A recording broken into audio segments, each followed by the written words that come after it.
Bright Horizons parenting podcast just for ages 0 to 8. Get the advice you need from our own early childhood experts, Rachel Robertson and Claire Goss, and make the most out of every chance to teach, play, and love. Are you getting ready to travel as a family this summer? While taking a trip with kids certainly poses challenges, it can also be one of the most rewarding experiences your family can have. Join Rachel and Claire as they share their own travel adventures and provide a practical list of tips you can implement right away as you plan your next family getaway. Good morning, Claire. Nice to see you again. Hi, Rachel. We're back for another conversation today. We are, and we both just came back from our own travel, so we have some story. I think we were going to talk about traveling with young kids, but we both probably have some recent stories. We've been thinking about this topic, and I see that you also came with your son's headset on, which makes you, it's like you're in the theme, you're in the zone with your son's headset and speaker. You're like looking like a pilot. For our listeners, I'm wearing my son's gaming headset because my other microphone is acting temperamental. So I look like I'm an air traffic controller. Point to the exits if we need them, and we're all good to go. Exactly. So I traveled recently with my family on a spring break trip. And I've been traveling for work lately, which my kids are much older. Traveling with adult-sized children, teenagers, is definitely, it's not always a breeze, but oh my goodness. I looked around the airport. I saw on my flight last week, I saw a mother of a 10-month-old. She was traveling alone with no other adults. It was just this mother and her 10-month-old baby. And she was working hard on that flight, Rachel. Yeah, I bet. Yeah. I was sweating on her behalf at some point. So it's it's a lot. There's a lot so yeah, you and I are always kind of observing children everywhere we go. Right. But traveling is a very it can be exciting, it can be very stressful. So we're here to talk about both parts of that. Yeah, I did just travel myself. I travel a lot for my job, and I've traveled a lot with my kids. I started traveling with my children when my first was a baby. So I've been traveling all over, international, national, short, long, car, plane, all the things, and picked up a lot of tips on the way. The one thing I'll start with, though, because I'm thinking our listeners are mostly people with younger children, is it's if somebody like me often, but if somebody else on the plane tells you, oh, I love children, or sits next to you and says, no, don't worry about it, that just turn them into part of your traveling village. That's kind of code for saying, lean on me. Yeah. Don't feel so stressed and guilty. Parents put a lot of worry on themselves about who's around them and how their kids are going to bother them. Yeah, if you don't have your headphones on your kids' game, or they're kicking my seat the entire time, it might not be my most favorite traveling situation, but I'm still empathetic, and I'm still there to help you. It's hard for me because I want to say, I'm so qualified. I can totally help you out. I know how hard this is, but I also know people are going to be like, who is this woman? So if you ever hear someone say that, you can say, are you Rachel from the Teach, Play, Love podcast? And maybe we'll meet each other sometime on a plane. That's right.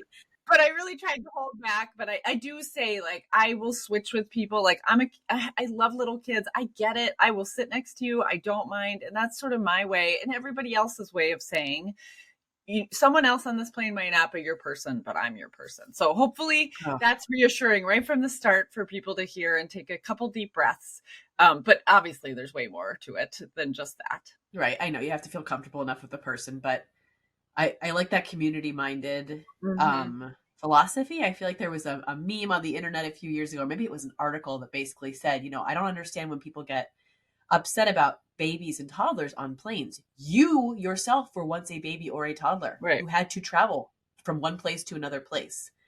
These are just humans. And you know what? Being on a plane isn't fun for me either, and I'm middle-aged. So let's give these kids the space to express their opinions on what's happening here. It's just like anything else, right? It's different. They don't get to control it. They don't know what to expect. There's some things you can do about that. They're full of emotion and excitement, and they don't know how to regulate all that. Adults, as we have seen via many social media videos, often don't know how to control themselves on airplanes as well. So absolutely children don't know how to do it. Or car rides. I mean, I remember when I was a kid, we used to go visit my grandma in a town I grew up in Minnesota, and I lived in the Twin Cities, and we used to drive to Albert Lee. I think it's like an hour and a half or 2 hours away. I thought it was like 4 days long. I have such memories of that trip, and it felt forever. So, obviously I get it now. Yeah. Like time just is a lot longer when you're younger because it's such a bigger piece of your life. And again, like I didn't know the milestones. I didn't know, oh, well, if we're passing this location, that means we're halfway there. I didn't know any of that. I just felt like, oh my gosh, again. Although I loved good old Albert Lee, and I loved going to see my grandma, so it was worth it. I had the same experience. I grew up near Philadelphia, and my grandma lived in the Pittsburgh area. So for our listeners who know about the Mid-Atlantic, the Pennsylvania, that's one side of the state to the other side of the state. And Pennsylvania is a deceptively gigantic state. So I think it's like legitimately a 7-hour drive. But guess how long it takes with 3 kids? Like, yeah, a little longer. Forever. That journey, we did it every single summer. And there were tunnels involved and a lot of public restrooms and a lot of peeing in the woods off the side of the road. It was just an adventure that my family took. Did you travel a lot with your girls when they were young, like 0 to 5, Rachel? Yeah, I absolutely did. We lived away from family when my kids were little, for part of their childhood. So we were traveling a lot on airplanes. I traveled with my second one when she was less than 2 months old, and we and traveling has been my thing, and so I've turned it into my kids' thing. They're older now. My kids, as many listeners know, are 24 and almost 20. I'm being reminded this is the birthday month for the 20-year-old. It's a big deal. She's 19 today, but will be 20 by the end of this month. And I actually just took a road trip with her and her best friend last summer, and it was as extra long and somewhat challenging as some of the childhood road trips. So I thought to myself, like, I didn't really prepare for this. I thought, I'm going on a road trip with 2 young women, but there was different things they were interested in. Still lots of stopping. Yeah, it doesn't change, does it? Yeah. It does not change regardless of the age. So there might be some folks listening, and I was just thinking about this morning, Rachel, that especially after the pandemic, it's been a long few years. A lot of our listeners had their kids during the pandemic, or they had just had their babies or toddlers when the pandemic hit. So I'm guessing that a lot of our listeners don't have a ton of experience traveling with young kids. And I want to specifically, for a moment, focus on those of you who are feeling overwhelmed or intimidated by the idea of going on a trip with your young kids. There's so much good stuff that happens when we travel with kids. Yeah. We know brain development wise, new sounds, new smells, new foods, new tastes, everything. Yeah. Their brains are hungry for that kind of input. It's really, really good for them. Yeah. It's like, living in your own hometown and being there all the time is you get to know what's familiar to you. We use the language of mirrors and windows a lot in our programs. Mirror is just reflecting what you know and what's around you. And window is looking out and expanding your view and your understanding. And just in any kind of learning, you take what you know, and when you get new experiences, you kind of bring them into your current experiences, and they take on new shapes and new structures, and you allow for different things, and you start to learn how much you don't know about the world. You become more curious. So even in a different state, if you're listening in the United States or going international or overseas or any of that, just helps people, children, even the adults, understand like a different idea of what it means to be culturally curious and respectful and engaged with other people, and look at other strengths and what you don't know and what you do know. And it's just really good for everyone involved, travel. But and it doesn't have to be really extensive travel. I mean, one of the things that I learned, I used to be part of a military family, and I went to a couple sessions, and I started working for military, and I went to a couple sessions about how to do like things with family when someone's deployed. And one of the ideas brought up was just draw a 2-hour map on the circle on your map. Because when you were using a paper map, this is the days of MapQuest, I think, when you printed it out, but you circle to whatever your tolerance was for a road trip, and then find things to do within that. Go to different places a couple times a year. Just even if it's like just a little first convenience store in Arizona, whatever. And that's one of my tips I'll talk about later. Make a big deal of small things, but you can do that kind of stuff too. It doesn't have to be a big elaborate vacation. That's right. If you grew up, my two little ones were born in Manhattan. And so they spent their day to day on playgrounds in Queens and Manhattan. And I would try once a month to spend a weekend day driving outside the city to like a big grassy field with trees. Like I'd find like a free state park. Yeah. And it was, I mean, obviously there are trees in New York City, but like this was different. This was like the dirt and the grassy smells. And I was like, this is our travel. It cost me $5 in gas. And that's what we did for the day. Yeah. Well, a lot of people do the opposite. They live in a more rural or suburban area, and they're coming into a place like New York City for their vacation. So it makes sense. You just do that. You can kind of mix things up, do something different. Yeah. So our family recently traveled, like I mentioned, for spring break, and we went to a Caribbean island, which was a vacation we've been planning for years. It was stalled by the pandemic. We finally got to book it. So now my 9-year-old hasn't traveled much in the kind of meat of his middle childhood. And the first evening we were in this beautiful town walking along the ocean, and there was lots of restaurants open and sizzling meats and sounds and tons of really loud music thumping. And he turned to me and he said, he was so overwhelmed. And he just said, I don't know if I like it here. I want to go home. And I said, oh, and it was, of course, after a long day of travel, and he was hungry and all these other regular kid things. And it was a really interesting moment for me because there was part of me that was like, are you kidding me? We just traveled all the way here and we spent all this money. But I really had to take a moment and put on my mom hat, my parenting, my Bright Horizons hat, and say, okay, you're trying to communicate something to me pretty clearly because you're 9 years old. You've got the words to tell me. This is a lot. It's very, very different. And for these kids that haven't been traveling as much, the first big trip can feel like a lot. So just having some patience and giving them some grace with that is important. Yeah. Yeah, I think that's some of the things we wanted to share too, is just kind of calibrating your expectations. A lot of time travel, and especially now, maybe when the adults haven't traveled so much either, you're like eager to get back out there. Or maybe you've never traveled with children before. This is a different thing. This is their, the schedule, the pace, the things you do, the kinds of experience. It's just going to be really different. If you go into it with your adult abilities for keeping up with an intense schedule, or all the museums you're really eager to see, you're bound to be disappointed. This is giving me memories of, so I said, I've shared that I travel quite a bit for work, and I have for quite a long time. And so one of the things you do when you travel a lot is you collect a lot of points. Yeah. And so one of the things I did as sort of a thank you to my children for working with me and working with my travel schedule, I always made sure they knew, why it was valuable for me to travel, but that they got a little perk out of it. So we'd always go on a trip with the points. And I took them to San Antonio, Texas one time.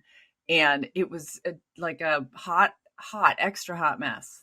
Yeah. And I remember there was throwing up in the elevator involved, and there was just so much stuff happened. And we went to the Alamo, which I often make the joke of asking them if they remember, and they definitely don't. We lost a camera on the Riverwalk, but they do remember the pool at the hotel. Of course they do. That was the thing. And I just sort of succumbed to it. Like, this is what we're going to do. We're going to we did a couple of the things I wanted to do, but you know what's really important? We're going to do room service, and we're going to do this hotel pool, and we're just happen to be in Texas, but that's okay. We'll just do this thing. It's about what they needed then. And it was a very different experience than I had thought, but I learned a lot from that about how to plan with them and what made sense for them. And also now, again, I make the remember the Alamo joke is often, and they're just like, it goes right over their head because they're like, no, we actually don't. I'm really glad you told that story, Rachel, because it reminds me of one of my the other things I think is really important about traveling with kids is that I think it does give you added opportunities for closeness and bonding. Mm-hmm. It doesn't always happen when things are going well. Sometimes it's like, taking a long hike on a hot day this is maybe I'm speaking from personal experience, a long hike on a hot day in New Hampshire through the White Mountains where everyone has fallen down. Everyone has had to use the bathroom, but there is no bathroom. Everyone, like the M&M sack gets turned upside down on the trail. And, it's like one calamity after the next. And then it's an opportunity for laughter later and bonding. And that's why travel's so great. It does create closeness between and you probably know this, all of our listeners, anyone you've ever traveled with, it does create a special closeness when you're with someone. So let's talk about some tips for the actual travel.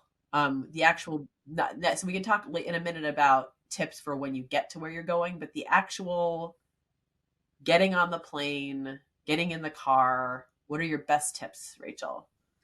Yeah, so I have some general tips that I'm going to share, and I'm going to tell listeners, if you have a piece of paper and a pen nearby, or pencil, whatever you want to use, or just mark the time code, because we're about to give you a lot of really practical things that you might want to write down or retain. So one of the things I would say is get the kids involved. I already shared that idea about the 2-hour radius or whatever you're comfortable with on a map. So that's one way. Let them help choose the location, do research on the location, start to plan a little bit. This depends on their age, of course. Get yourself on over to the library. Don't just rely on the internet. Get them some books. Have them be part of the planning. You don't have to let them take over and do all the planning, but maybe they get to pick a food they want to try, or maybe they get to pick a park they want to go to, or something. Give them some kind of stake in the matter so they're excited about something.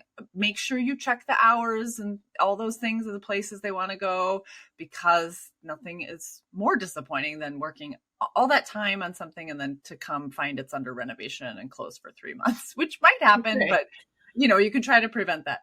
I also say give them a responsibility. Ask them to help plan something. Give them some, here's which day should we do this? Or, here are the 2 choices of a place we can stay. Which one do you like more? Just give them a vote, some control, something that they're involved with, so they are engaged in it from the beginning. So it's not something that just happens to them, because you as the adult are pretty excited about travel, and they get all these emotions like, the adults in the family are super excited, I must be excited, but they don't really get what you're doing. Like they're going from one world to the next. They can't really visualize that, especially when they're little, and especially if they're new to travel.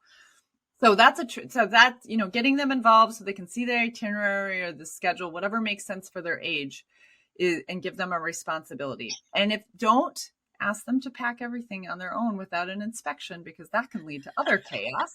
But maybe they pack their socks, or maybe they choose 3 pairs of shoes. Give them some parameters, something. Give them some way to contribute. They pick the travel toothpaste. Kids love nothing more than going to the travel section of the pharmacy, the convenience store, and picking out a new small mini toothpaste. That can be pretty exciting.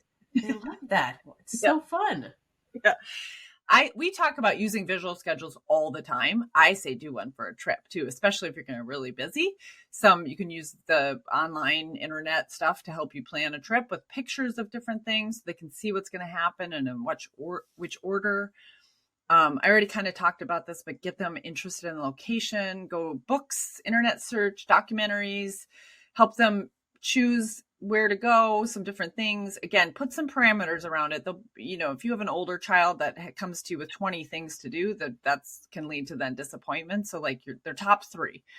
But I would also say, have them get to know the transportation. If you're going on an airplane, have them watch a YouTube video about airplanes or pilots, or what goes on the airplane, or a train or something like that, or a ferry, whatever you're going to go on. Have them learn about it, so it's not such a surprise, so it's not intimidating, and then they're excited and interested in it. It's like pre-work for adults. Like what am I getting myself into here?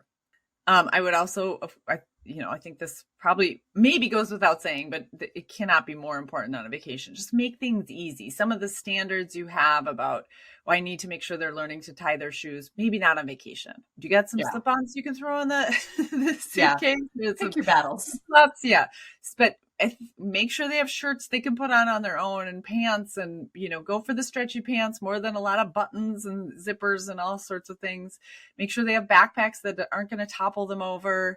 Make sure they have, familiar foods for those times that they absolutely refuse to eat whatever's at the location that you're going to. Just make things easy on yourself. Bring wipes, bring more wipes, and then bring more wipes, because they're going to be spills and messes everywhere.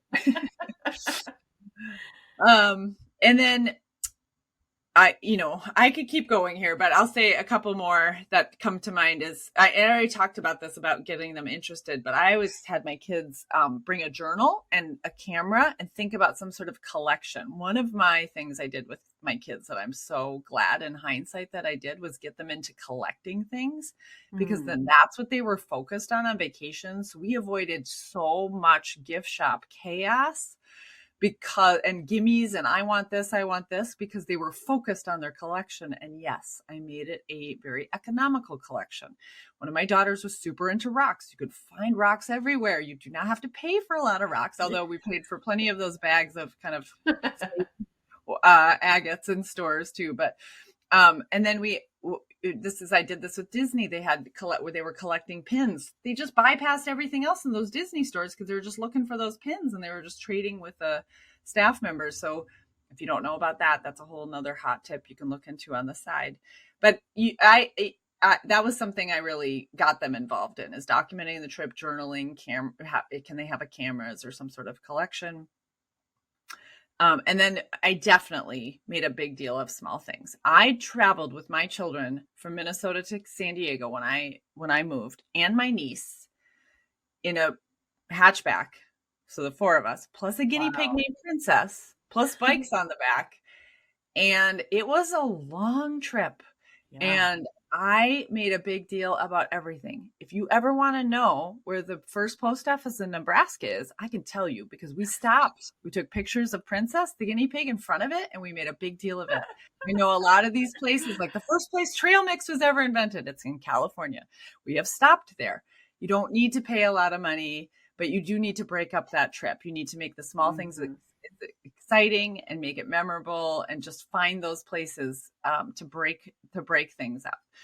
And let's see. I also would say, don't overpack, don't overplan, don't overbook. You're gonna need to plan for downtime. This is a lot of intake, like you were just saying with your son, right? When you went on vacation recently, they're taking in a lot. There's new sounds, there's new smells, there's new sights, there's new music, there's new everything.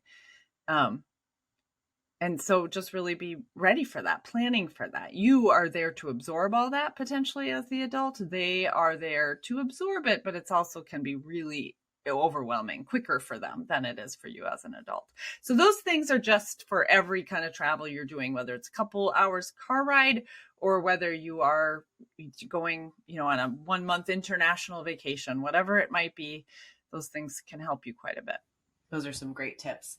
Some of the successes that I've observed in the airport, specifically when families are flying, one of my biggest flying tips with infants and toddlers is to keep them as active as possible while at the gate before your flight, because there's going to be so much sitting and trying to contain them once you get on that aircraft. So, if you've got a child who's already walking, take them for tons of walks around and around. Have them say hello to all the other passengers. Build some friendly bonds. Right. This is the tiny human who will be traveling with you today. Walk around the gate. I was last week when I was on a flight with that mother of the 10-month-old. That baby was not quite walking, so she had a lot of, I call them like seat calisthenics happening. The 10-month-old was pulling herself up on the seat, and the mother was behind the other seat, and they were doing a very active game of peekaboo. And so while that baby wasn't, motoring through the gate, there was still a lot of mental and social emotional activity happening. And so that baby was getting tired. Like, she was getting ready for a nice long nap on the plane because she's getting a lot of input and stimulation from her caregiver. Yeah. I think, Claire, can I just mention too, something we've said in other podcasts, but I think is important to mention here, is that children have a much lower capacity for waiting and sitting still than adults do. And we're often asking them to do a lot of that on traveling. They just can't. So you got to, per what you're saying right now, use the waiting and sitting still requests in a limited way and when you absolutely need it. So if you're asking them to sit at the gate and then you're about to ask them to sit on a 3-hour plane ride, it is not going to go well for you. So, because they just can't, they will run out of the capacity to do that. It requires an immense amount of regulation. And that is a hard skill. That's a hard skill. Yes. Yeah. It's a hard skill, and they only have a certain amount. It's like a gas tank. And if your baby or toddler has had a great nap and a full belly and they're not sick, I mean, how many qualifiers could I list here? 1 million. If they are in the perfect tip-top shape, it is still, that's their full gas tank. Their gas tank is a thimble compared to yours in terms of Right. their executive function skills and waiting skills. So just Mhm. adjusting your own expectations right there. So yeah, keeping them, letting them have as much free reign before you get on that flight. If they want to Yeah. go for a walk, take that kid for a walk. Right. Right. Other great tips for your later toddler, preschooler friends: play some games at the gate. Play Simon Says.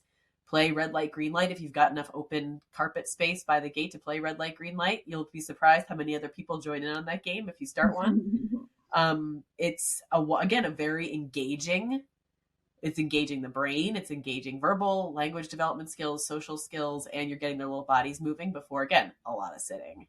Yep. So it doesn't have to be like anything really fancy. Just kind of take advantage of that time before you're trapped on the airplane. Yep. Once you get on the plane, I've seen some really, I feel like such an old timer now, but I'm like, that's a snazzy gadget that didn't exist when I was raising my Yeah. babies. I had a never ending flight from New York City to Seattle with I guess she must have been about 18 months old. And that was a tough age. It was a long trip. I wish I had some of these gadgets I see now. So you can get like one of these snack trays that almost looks like a tackle box. And every single little square has different little snacks. So you can only open one door at a time. Lots of really cool, engaging toys like Play-Doh is fun. It doesn't make a big mess. Water books, those books where you all you do is ask the flight attendant for a cup of water, and you can kind of make designs and paint and play with water. And if the water cup spills, it's not a big deal. Magnetiles are fun. You can build them on the tray, make different designs.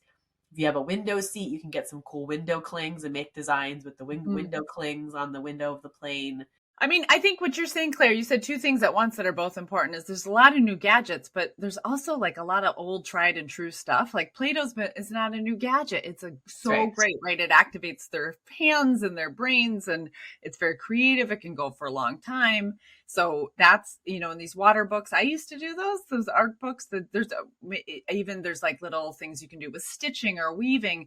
I think one of the things, another thing, now you probably, as you all get to know my strategies here, these don't surprise you, but I used to also have like special items to look forward to. And it wasn't even that big of a deal. Maybe there'd be a certain color of Play-Doh that they only got when we were traveling. Oh my gosh. That's so exciting. You get to look forward to that. Or maybe I always had this like a little bag and I put stuff in that we call that treasure boxes in our centers, but put something exciting and interesting and it's going to be a new toy or a new thing. So they look forward to it. What's it going to be? And then they're much more engaged because it's a special time only. You only get it while we're on the plane and then it's going to be put away again.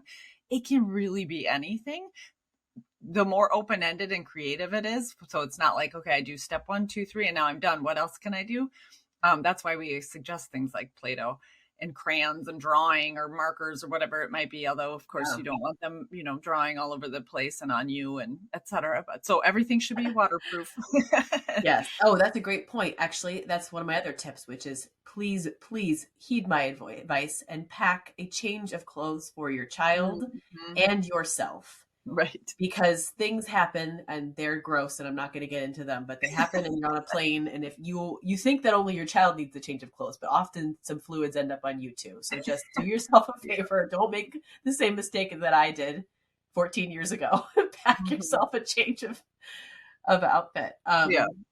Yeah, I think a lot of these things are really great for the plane, but what about, there's a lot of travel on cars or even train trips more when you're on the ground travel. What thoughts do you have for that? Yeah, I mean, when you're traveling in the car, which I like I mentioned, I did a lot when I was a kid and we still do with my family, my current family. We drive from New England down to the Maryland area every year for holidays. And it's a long trip, and we've been doing that since the kids were babies and toddlers. So it's all about, again, adjusting your expectations. This is a 7-hour trip when I do this with my spouse. This is an 11-hour trip when I do it with 3 children under the age of 6 years old. Lots of stopping, lots of moving your body when you're stopping. So you're stopping to use the bathroom and maybe have a snack, but you're also playing red light, green light and doing 10 jumping jacks. And how fast can you run up and down the sidewalk? I'm going to time you. How fast do you think you can do it? Oh my goodness, can you beat this time? Can you try again? Lots of silly games. And then again, a lot of the same things that work on the plane work in the car. You can have Play-Doh, you can have watercoloring books and crayons and paper and markers. Of course, in your own automobile, you're maybe less concerned about them scribbling on something than you would be on a plane. I love audiobooks, and this works even for littles. It may lull them to sleep a little bit, but there's nothing we've gotten some great audiobooks out with our preschoolers and school age kids. The entire family listens. We listened to Charlotte's Web, read by Meryl Streep on one of our recent trips. And that was 5 out of 5 Gosses. Loved it. Loved it. So just lean into that. Lean into technology. Well, and their imagination is going. Everyone can kind of close their eyes. There's a lot, and you don't get car sick, which I get, me and my 2 children get really car sick. So books are my favorite thing. I get everyone a special book for vacation, even now, even at this age. But they're out on cars for us, and sometimes even trains. So audiobooks and podcasts are perfect. Yeah. And here's another hot tip. This extends to plane travel and car travel. If you're packing a bag full of games and toys and coloring books and all these things, do not get everything out all at once at the start of the trip. You have to pull them out judiciously throughout the trip. And this is sort of the same concept that we use in our classrooms. We don't have every single toy and game and manipulative out all the time because it's overwhelming for small children to have too many choices. We like to curate and be selective about what's available, and you're going to do the same thing on the road. So here are your 2 choices right now. Which one would you like to play with? You know, that's what I would do on the plane. I wouldn't open the entire bag and dump it out on the tray and say, here's everything I brought, have at it. It's too much for them. Right.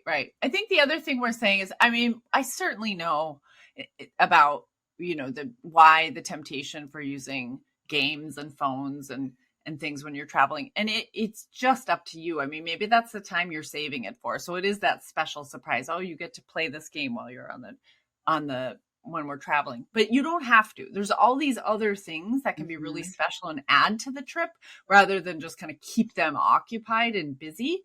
So if the first time you're doing all these other things, you might want to kind of balance it out, but just think about the value of all these other experiences are about, kind of engaging in the trip versus just passing the time. So, but I am not telling you, sometimes I talk about limiting screen time and being very cautious about that. But when you're traveling, that's probably the time to bend some rules about it.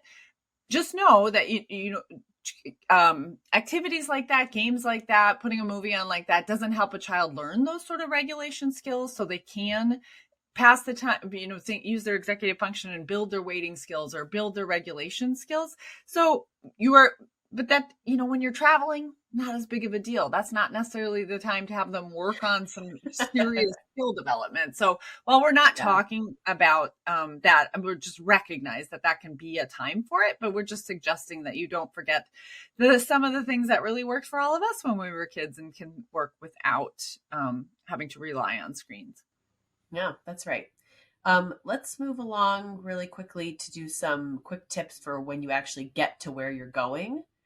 I strongly recommend, if you're able to, again, when you get to your destination, renting a house or an apartment instead of using a hotel room. It's not always possible, but typically apartments or houses that you've rented on your own have more space to move, more space for your child to play.